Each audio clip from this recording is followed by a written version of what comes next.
कितने ही परेशान हो, वहाँ आपको दिमाग से ही हट जाएगा कि आप परेशान हैं। तो बच्चों को जो बीमारी से मर जाते थे उस पहाड़ी पे वहाँ दफनाया जाता था। लोगों के दिमाग में ये चीज़ घर कर रखी थी कि वहाँ पे भूत रहते हैं। हज़ारों लोग कहाँ से आएंगे भंडारा करने के लिए? बोलिए वही बच्चे हैं जो यहाँ पे दफनाए गए थे। मैंने आज हज़ारों बच्चों की आत्माओं को मुक्त कर दिया। हनुमानगढ़ी गए, संकट दूर हो गए। भूमियाधार गए, विजन मिल गया। कैंची धाम जाएंगे, सवालों के जवाब मिल गए। काकड़ी घाट जाने से सारे रुके हुए काम, वहाँ से आपको ऊर्जा मिलेगी। नमस्कार, धरोहर टॉक्स पे आप सभी का स्वागत है और मैं हूँ आपके साथ में राशि। आज हम फिर से एक और व्लॉग लेके आए हैं। आपने कुछ पहले वीडियोस देखे होंगे जिसमें आपने कैंची धाम के दर्शन किए, जो हमारे बॉस हैं वो गए हुए थे। तो चलिए हम उनसे पूछते हैं कि वहाँ वो गए थे तो वो कैसे लोगों से मिले, कैसा एक्सपीरियंस उन्होंने फेस किया और कैसी सारी चीज़ें उनको देखने को मिली वहाँ पे। सबसे पहले जय श्री राम, जय नीम करोली बाबा की। कैंची धाम तो आप हज़ारों बार चले जाइए, लाखों बार चले जाइए, आपको हर बार नया अनुभव देखने को मिलेगा। सर, अभी मैंने एक वीडियो देखा, उस पर बहुत सारा ट्रैफिक है, तो आप जब गए थे तो क्या आपको ऐसा कुछ फेस करने को मिला वहाँ पे? देखिए, नो डाउट कैंची धाम एक ऐसी जगह मंदिर है नीम करोली बाबा का, जहाँ पे ट्रैफिक ये सारी चीज़ें होना ये कॉमन बात है, क्योंकि वो रूट इस तरह का है, पहाड़ियों में है, कैंची की तरह रूट है, नागिन की तरह रूट है। तो वहाँ रूट सकरा है और मौसम बदलता है, तो भीड़ बढ़ना कम होना ये तो कोई बड़ी बात नहीं है, ये बढ़ती रहती है। लेकिन यह है कि वहाँ पे भक्त का आना हमेशा बना लगा रहता है, भक्तों का आना जाने का तांता हमेशा लगा रहता है। तो वहाँ पे जो भक्त इस वक्त आ रहे हैं, क्या वो घूमने के पर्पज़ से आ रहे हैं या भक्ति के पर्पज़ से भी आ रहे हैं? देखिए, नीम करोली बाबा के धाम में जब मैं गया वहाँ पे दर्शन करने के लिए, तो मैं इसी मकसद से गया था कि वहाँ पे नीम करोली बाबा के जो भक्त आ रहे हैं उनके अनुभव हम आप लोगों तक पहुँचाएँ, हमारे ऑडियंस तक पहुँचाएँ। जो लोग पहली बार नीम करोली बाबा को वीडियो देख रहे हैं, सुन रहे हैं, जिन लोग पहले नहीं जानते, तो वो जाने कि नीम करोली बाबा से कितने लोग, कितने भक्त उनसे जुड़े हुए हैं, उनके चमत्कारों की लीलाओं से प्रभावित हैं। मैं वहाँ पे जब गया कैंची धाम, तो मेरा मकसद था कि मुझे चारों धाम जाना है। कैंची धाम में 4 धाम हैं, अगर आपको जानकारी हो। कैंची धाम सर, वैसे तो हम लोगों ने 4 धाम जो है वो केदारनाथ का ही सुना है, क्या वहाँ पे भी ऐसा कुछ है? बिल्कुल, नीम करोली बाबा के अलग अपने कैंची धाम जो है उनका। वैसे कैंची धाम के 4 धाम हैं। कैंची धाम, भूमियाधार मंदिर, हनुमानगढ़ी मंदिर और काकड़ी घाट मंदिर। तो अगर आप नीम करोली बाबा के दर्शन करने के लिए जा रहे हो और आपने इन 4 धामों के दर्शन नहीं किए, तो माना जाता है कि आपकी यात्रा अधूरी है। क्योंकि नीम करोली बाबा की ये 4 जो मंदिर हैं बहुत दिल के करीब थे, बहुत क्लोज थे। और नीम करोली बाबा ने इन मंदिरों को बनवाने के लिए बहुत मेहनत की है, बहुत साधनाएं की हैं, बहुत उनको काम करना पड़ा इन सब चीज़ों को लेके। और चारों मंदिरों की अपनी एक अलग कथा है, अपनी एक कहानी है, जिसे ऑडियंस को देखना चाहिए। और मैं आप चाहो तो मैं यहाँ पे हर एक मंदिर की एक स्टोरी डिटेल में बता सकता हूँ। तो आपने वहाँ पे कई लोगों से भी मुलाकात की होगी ऑब्वियसली, बहुत लोगों से मैंने देखा कि आपने वीडियो में बात की, तो उनसे मिलके आपका क्या एक्सपीरियंस है? देखिए, जब जैसे अगर मैं कैंची धाम गया जब, तो पहले तो मेरा मकसद यही होता है कि वीडियो फ़ोन साइड में वही मैं लोगों को बताता हूँ। तो पहले मैं गया, सुबह 6 बजे दर्शन किए। उस समय हालांकि इतनी भीड़ नहीं थी, और मैं कैंची धाम जब जाता हूँ तो कैंची धाम मंदिर के आसपास ही रुकना ज़्यादा प्रेफर करूँगा, और मैं करता हूँ, ताकि आप सुबह जब उठें तो आप पहाड़ियों से देखें, कैंची धाम मंदिर दिख जाए। आप रात के जब सोएं, सोने से पहले आप कैंची धाम मंदिर दिख जाए। तो वहाँ पे एक मारुति होम स्टे है, नरेश जी उसके ऑनर हैं, उसका मैं नंबर ड्रॉप कर दूंगा जो वहाँ पे जाना चाहता है। तो मैं 6 बजे वहाँ पे पहुँचा, दर्शन किए, 1 घंटे में वापस आ गया। दर्शन करके बाबा की जो है आरती ली, पहली आरती ली। आरती लेने के बाद वापस आया, फिर माइक लिया, कैमरा लिया और निकल पड़े लोगों के भक्ति भाव को जानने के लिए। जब मैं वहाँ पे गया तो मैं लिटरली एक वीडियो मैंने डाला है, आप देख रहे होंगे, एक व्यक्ति रो रहे थे। तो वो बाबा के यहाँ पे 3-4 बार आए हैं दर्शन करने के लिए, और वो हमें बता रहे थे कि कैसे उनके फ़ोटोज़, उनके वीडियोस पोस्ट फीड में आते थे।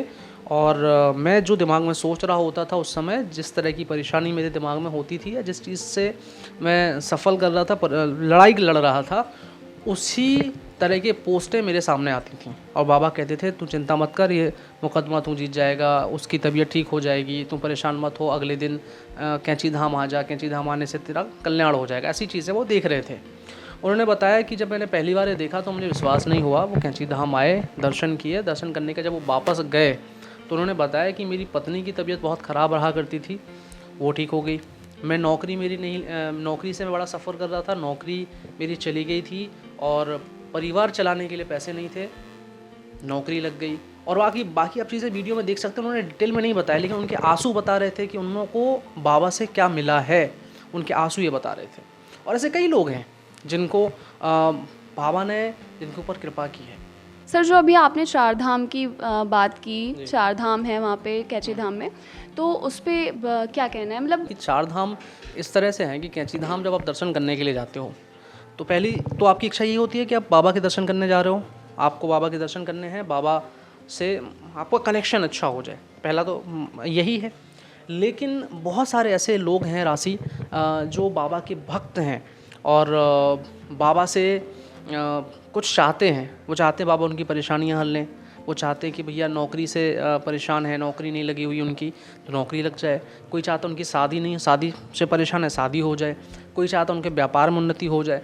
तो ऐसे जो लोग हैं उनके लिए कैंची धाम में चार धाम है। पहला काकड़ी घाट, क्षमा चाहता हूँ, पहला कैंची धाम, दूसरा काकड़ी घाट आप दर्शन कर लीजिए, तीसरा भूमियाधार चले जाइए और चौथा हनुमानगढ़ी चले जाइए। क्या उन सभी मंदिरों में कैची धाम जैसे बहुत शक्ति है। चारों धाम में अलग आपको दिव्य चमत्कार की शक्ति की आभूति होगी। आप जब वहाँ पे होंगे आपको ये महसूस होगा कि आप एक अलग ही दुनिया के ग्रह पे आप हैं, जहाँ चारों ओर आपको नेगेटिविटी का एंड नहीं दिखाई देगा, नकारात्मकता का ना नहीं दिखाई देगा। आपको चारों ओर ऐसे लगेगा कि स्वर्ग में है। और आप चाहे तो व्यापारी हो, पॉलिटिशियन हो, आप कितने ही परेशान हो, वहाँ आपको दिमाग से ही हट जाएगा कि आप परेशान हैं। आप काकड़ी घाट चले जाइए, आपके दिमाग में ये होगा ही नहीं कि आप यहाँ से रोते हुए जाएंगे, वहाँ पहुँच जाएंगे तो हम शांति महसूस करेंगे। आपको ऐसा लगेगा ही नहीं कि कोई तकलीफ़ आपको थी, मुसीबत थी। वैसे ही आप भूमियाधार चले जाइए। भूमियाधार मंदिर बहुत छोटा सा है, सड़क के किनारे बहुत छोटा सा मंदिर है, लेकिन जब आप वहाँ पे पहुँच जाएंगे और बाबा का एक तख्त रखा हुआ है, तख्त पे कंबल है, कंबल में उन्होंने इत्र वगैरह लगा रखा है, 4 पुष्प पड़े हुए हैं, और उस कंबल के तख्त के सामने अगर बैठ जाएंगे आप सब भूल जाएंगे। ये मैंने महसूस किया। मैं आपको सबकी जानकारी बताऊँगा। हनुमानगढ़ी चले जाइए। हनुमानगढ़ी तो एक बहुत बड़ा एक पहाड़ी के ऊपर मंदिर है, जो बालू का एक पहाड़ है, और वहाँ पर एक मंदिर बना हुआ है। अगर आप वहाँ जाते हैं, हनुमानगढ़ी जाते हैं, तो वहाँ भी आपको पता नहीं चलेगा कि आप के पास कोई परेशानी है या किसी चीज़ से आप सफ़र कर रहे हैं। जैसे हम लोग कैची धाम जाते हैं तो वहाँ पे लगता है कि हाँ बाबा का प्रेजेंस है वहाँ पे, ठीक है, तो क्या वो उन मंदिरों में भी ऐसा कुछ है? ऐसा देखिए मैं राशि जब कैंची धाम तो बाद में बना मंदिर, सबसे पहले बना हनुमानगढ़ी मंदिर। और हनुमानगढ़ी मंदिर की अलग अपनी स्टोरी है। हनुमानगढ़ी की कहानी या कथा कहें कुछ ऐसी है। वैसे तो मैंने एक वहाँ के जो पंडित जी हैं उनका मैंने वीडियो डाला है, आप लोगों ने देखा होगा। बट मैंने जो उनके बारे वहाँ मंदिर के बारे में जो रिसर्च की है, हनुमानगढ़ी एक ऐसी पहाड़ पे मंदिर बना हुआ है जहाँ पे एक बालू का पहाड़ हुआ करता था, ठीक है। और जब नैनीताल यानी कि बहुत 90 के दशक के टाइम की, 90 की क्या 50 के दशक की बात है, 1952 में वो मंदिर बना था। तो 1950 के दशक में जब बाबा नैनीताल आए तो वो जाके उस पहाड़ी पर रुक गए। कुछ दिनों तक उन्होंने साधना की वहाँ पे पहाड़ी पे जाके, और वो पहाड़ी नैनीताल से करीब 1.5 किलोमीटर दूर है। अगर डिस्टेंस की बात करें तो 1.5 किलोमीटर कुछ भी नहीं है, लेकिन नैनीताल जैसी रूट पे पहाड़ियों मोड़ भरे रास्तों पे तो बहुत, उनके लिए वो 50 किलोमीटर के बराबर है। और ऐसी जगह जहाँ पे जंगल है, चारों तरफ जानवरों का खतरा मंडरा रहा है, और उससे बड़ा खतरा वहाँ पे ये है कि आपने सुना होगा कि हमारे यहाँ ना कोई जो बच्चों को जो बीमारी हो जाती है तो हम कहते हैं माताएं निकल गई उनको, है ना। तो वहाँ का जो लोकल शमशान था बच्चों का, तो बच्चों को जो बीमारी से मर जाते थे उस पहाड़ी पे वहाँ दफनाया जाता था। उसी के थोड़े से दूर शीतला माता का मंदिर था। हम लोग शीतला माता को वो कहते हैं ना कि चिकन पॉक्स जो इस तरह की जो बीमारियां होती हैं, इनसे जिन लोगों की डेथ हो जाती है तो उनको अलग अलग जगह पे मान्यता है कि जलाया नहीं जाता। हिंदू धर्म में भी या तो उनको पानी में प्रवाह किया जाता है या उनको ज़मीन में गाड़ दिया जाता है, दफनाया जाता है। तो वो मंदिर जहाँ पे हनुमानगढ़ी मंदिर है वो प्रॉपर शमशान पे बना हुआ है। वहाँ पे बच्चे गाड़े जाते थे। अब वही कहानी मुझे उन पंडित जी ने सुनाई, वही कहानी मुझे किताब में मिली कि नीम करोली बाबा वहाँ से थे। तो बाबा ने सोचा कि यहाँ मंदिर बनवाएंगे। बाबा कुछ भक्त थे जो जानते थे, तो वहाँ पे आते थे। जब मंदिर वहाँ पे नहीं बना हुआ था, बाबा की कुटिया थी, तो लोग जब वहाँ पे आते थे तो लोग आने से डरते थे। लोगों के दिमाग में ये चीज़ घर कर रखी थी कि वहाँ पे भूत रहते हैं। बहुत टेढ़ी अजीब सी पहाड़ी है। तो बाबा ने निर्णय किया कि यहाँ पे हनुमान जी का मंदिर बनेगा और यहाँ पे लोग आएंगे, हज़ारों लोग आएंगे बाबा के दर्शन करने के लिए, हनुमान जी के दर्शन करने के लिए। तो उनके जो सहयोगी थे, चेला थे बाबा के, तो उन लोगों ने कहा कि यहाँ मंदिर कैसे बनाएंगे बाबा। पहली बात तो ये जो पहाड़ी है, इस पहाड़ी में कोई भी मजबूत पहाड़ नहीं है ये कि टिक सकेगा। ये तो कभी भी खिसक सकता है, कभी भी बह सकता है, कभी भी ढह सकता है। तो यहाँ मंदिर बनाना बड़ी मुश्किल है, कैसे बनाएंगे। पहली बात जो बाबा के सामने चुनौती थी। दूसरी चुनौती, बोले बाबा देखिए ये मंदिर जो है कोई आएगा नहीं, क्योंकि ये बहुत दूर है और दिमाग में लोगों की ये भी है कि यहाँ पे भूत रहते हैं। दूसरी बात। तीसरी बात कि नैनीताल से दूर है, 1.5 किलोमीटर दूर है, ऊंचाइयों पे है, पहाड़ियों पे है, तो नहीं आएंगे। चौथी बात कि आप मंदिर बनाएंगे तो कैसे बना लेंगे, इतना सारी चीज़ें। बोले कि वो मेरे पे छोड़ दो। बाबा ने वहाँ पे चमत्कार किए, मंदिर बनाने का फैसला लिया। बाबा ने एक हनुमान जी के, छोटे हनुमान जी की मूर्ति वहाँ पे स्थापित करी और मंदिर का काम लग जाता है, मंदिर बनता है, प्राण प्रतिष्ठा होती है हनुमान जी की। और उसके बाद वहाँ भंडारा होता है। मंदिर बन गया, सब हो गया, वो ठीक है, बट भंडारे की आप बात कर रहे हैं और आप कह रहे हैं हज़ारों लोगों को भंडारा कराना है। हज़ारों लोग कहाँ से आएंगे भंडारा करने के लिए? आप सोचिए, इतने दूर है, कौन आएगा यहाँ पे भंडारा? बोले तू वो मुझ पे छोड़ दे, तू बस तैयारी कर। तो भोजन बना, भंडारा बना, पूड़ी बनी, खीर बनी, सब्ज़ी बनी, सब बना। और कहते हैं उसमें हज़ारों बच्चे भंडारा पाने के लिए आते हैं नीम करोली बाबा वहाँ पे हनुमानगढ़ी। और जैसे ही भंडारा हो जाता है तो वहाँ के जो लोग थे वो समझ नहीं पाए कि बच्चे कौन थे, कहाँ से आए। तो बाबा से पूछे कि बाबा कैंची नैनीताल से तो लोग यहाँ पे आ नहीं पाएंगे, इतने लग तो नहीं रहा नैनीताल के, बच्चे इतने कहाँ से आ गए अचानक? बोलिए वही बच्चे हैं जो यहाँ पे दफनाए गए थे। मैंने आज हज़ारों बच्चों की आत्माओं को मुक्त कर दिया। अब वो किसी को परेशान नहीं करेंगे, किसी को नज़र नहीं आएंगे। वो जो बच्चे हज़ारों थे वो हनुमान जी के मंदिर बनने से, उनकी मूर्ति की प्राण प्रतिष्ठा होने से जो चीज़ें हैं उनको मुक्ति मिल गई उस चीज़ से। इस तरह से हनुमानगढ़ी मंदिर बना, जिसकी अपनी भूमिका है। कोई परेशान है, कितना भी बड़ा वहाँ पर संकट मोचन हनुमान जी की बहुत विशालकाय मूर्ति है, जिसको देखने से ही आपके सारे संकट तर जाएंगे। ठीक है, तो पहला ये कि वहाँ जाने से अगर आपके सबसे पहले दर्शन करिए, आप प्लान बनाइए, नैनीताल जा रहे हैं, कैंची धाम के 4 धामों के दर्शन करने, पहले हनुमानगढ़ी के दर्शन करिए। पहले आपको हनुमानगढ़ी के दर्शन करने, हनुमानगढ़ी के दर्शन हो गए। अब आइए भूमियाधार। भूमियाधार तो मंदिर ये समझिए कि पहाड़ पे टिका हुआ है एक तरह से। बहुत छोटा सा मंदिर है, जगह भी नहीं ज़्यादा, पहाड़ पे टिका हुआ है, लेकिन वहाँ पे शांति है, वहाँ पे विजन है। आप उस मंदिर में जाएंगे, आपको एक विज़न दिखाई देगा, क्योंकि आप उस पहाड़ी पे खड़ा होकर पूरा नैनीताल देख सकते हैं। ऐसी जगह वो मंदिर बना है, नैनीताल देख सकते हैं। एक वहाँ पे नैनीताल के पास में ही कोई एक जगह है, कस्बा, वो पूरा देख सकते हैं। तो वो एक सिंबल है, एक साइन है कि आपको भूमियाधार टेम्पल जो हनुमान जी का है, वहाँ से आपको बड़ा विज़न मिलेगा। इफ़ यू आर बिजनेसमैन या हुएवर, जो भी हैं आपको वहाँ से विज़न मिलेगा, बड़ी ऊंची सोच मिलेगी। हनुमानगढ़ी गए, सारे संकट दूर हो गए, सारी बुराइयाँ, नेगेटिविटी का स्वाहा। यहाँ से आपको एक विज़न मिल गया। अब आप बढ़िए कैंची धाम के लिए, तीसरा मंदिर। कैंची धाम जब नीम करोली बाबा ने बनवाया तो वो भी कहानी आप लोगों को बताई गई कि जब वहाँ पे कुछ नहीं था, जंगल की ज़मीन थी। उस समय के तत्कालीन वन मंत्री जो थे चौधरी चरण सिंह जी, उन्होंने बाबा को ज़मीन दी, 1 रुपये में एग्रीमेंट किया।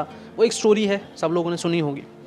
कैंची धाम दर्शन करने का तीसरा नंबर है। जब कैंची धाम दर्शन करने के लिए जाएं, वहाँ आपको जो मिलेगा एक शांति मिलेगी, विजन इधर मिलेगा, शांति मिलेगी और सवालों के जवाब मिलेंगे। कैंची धाम एक ऐसी जगह कि आप कंफ्यूज्ड हैं, आप भ्रमित हैं, आपके दिमाग में तूफान चल रहा है, समझ लो भगवत गीता है कैंची धाम, लाइक भगवत गीता। वहाँ आपके सारे सवालों के जवाब मिल जाएंगे। कैंची धाम जाने से सारे सवालों के जवाब मिल जाएंगे। जब आप वापस आएंगे, जिस चीज़ों के लिए कंफ्यूज थे, जो आपको क्वेश्चंस क्लियर नहीं हो रहे थे, आपके व्यापार में, हर तरह के प्रोफेशन में क्वेश्चंस क्लियर होने लगेंगे। कैंची धाम वो जगह है। अब चौथे धाम पे आ जाते हैं, 4th धाम, काकड़ी घाट जाइए। अब काकड़ी घाट में क्यों बोल रहा हूँ, काकड़ी घाट वो जगह है राशि जहाँ पे नीम करोली बाबा ने तपस्या की, जहाँ पे सोमवारी बाबा ने तपस्या की, जहाँ पे और ऐसे कई सिद्ध संत रहे जिन्होंने हज़ारों साल की आयु तक तपस्या की। और उससे बड़ा भारत का जाना माना नाम स्वामी विवेकानंद, स्वामी विवेकानंद जी ने भी जाके वहाँ पे तपस्या की। और उन्होंने ऐसा कहा वहाँ तपस्या करते वक्त, उन्होंने एक दिन वहाँ पे बिताया था और उन्होंने बताया था कि ये काकड़ी घाट मेरी ज़िंदगी का सबसे महत्वपूर्ण और इम्पैक्टफुल धाम रहा है, जहाँ मेरी ज़िंदगी को पॉजिटिव किरणें मिली हैं। वहाँ से फ़ोटो निकाल के आया था उनके स्टेटमेंट की, वो ज़रूर मैं एडिटर से बोलूँगा कि वीडियो पे लगा दें। काकड़ी घाट आप जाइएगा, फ़ोन वोन का इस्तेमाल मत करिएगा, आप बैठिएगा बरगद के पेड़ के नीचे आराम से बैठिएगा। हनुमानगढ़ी गए, संकट दूर हो गए। भूमियाधार गए, विज़न मिल गया। कैंची धाम जाएंगे, सवालों के जवाब मिल गए, सारे क्वेश्चंस क्लियर। काकड़ी घाट जाने से सारे रुके हुए काम, क्योंकि शांति मिलेगी ना, आराम से मंत्र एकदम बैठ जाइए, गुरु को याद करिए, हनुमान चालीसा पाठ करिए और शांति से बरगद के पेड़ के नीचे, पीपल के पेड़ के नीचे बैठ जाइए। किसी से बात मत करिए, जितने घंटे आप बिता पाएँ। मैं कह रहा हूँ सुबह चले जाइए, शाम तक बिता पा रहे हैं बिता लीजिए। आंखें बंद करके केवल राम को याद करिए, हनुमान जी को याद करिए, बाबा को याद करिए, जिसको भी आप मानते हैं उनको याद करिए। फिर वापस आइए, वहाँ से आपको ऊर्जा मिलेगी। काकड़ी घाट से क्या मिलेगी? ऊर्जा मिलेगी। हनुमानगढ़ी से संकट दूर हो गए, भूमियाधार मंदिर से आपको विजन मिल गया, कैंची धाम से सारे सवालों के जवाब मिल गए और काकड़ी घाट आपको देगा ऊर्जा, सकारात्मक ऊर्जा, जहाँ हर बुराई से, हर मुसीबत से, हर तकलीफ से लड़ने में आपको मदद करेगी।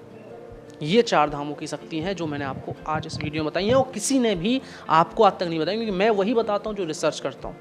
मेरे धरोहर टॉक जो चैनल है, इसमें वही कंटेंट पड़ता है जो रिसर्च के साथ पड़ता है, जो हम पूरी रिसर्च करते हैं। बाबा की कई किताबें हैं जो हम पढ़ते हैं और उसके बाद हम आप तक बाबा के फैक्ट पहुँचाते हैं।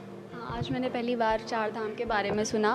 वैसे तो मुझे नॉर्मली पता था कि जो 4 धाम है वो केदारनाथ से रिलेटेड है, वहाँ पे है, लेकिन आज मैंने पहली बार इसके बारे में सुना। और जो मंदिर की कहानी है वो काफ़ी इंटरेस्टिंग है। और अगर आप चाहते हैं कि आपको इसके बारे में और भी डिटेल्स मिले तो आप हमारे चैनल को सब्सक्राइब कर सकते हैं। और भी कई सारे वीडियोस अगर आप चाहते हैं कि उससे रिलेटेड आपको पता चले कि कौन सा मंदिर आपको जाना चाहिए, कैसे जाना चाहिए, क्या करना चाहिए, और तो इसके लिए आप देख सकते हैं धरोहर टॉक्स।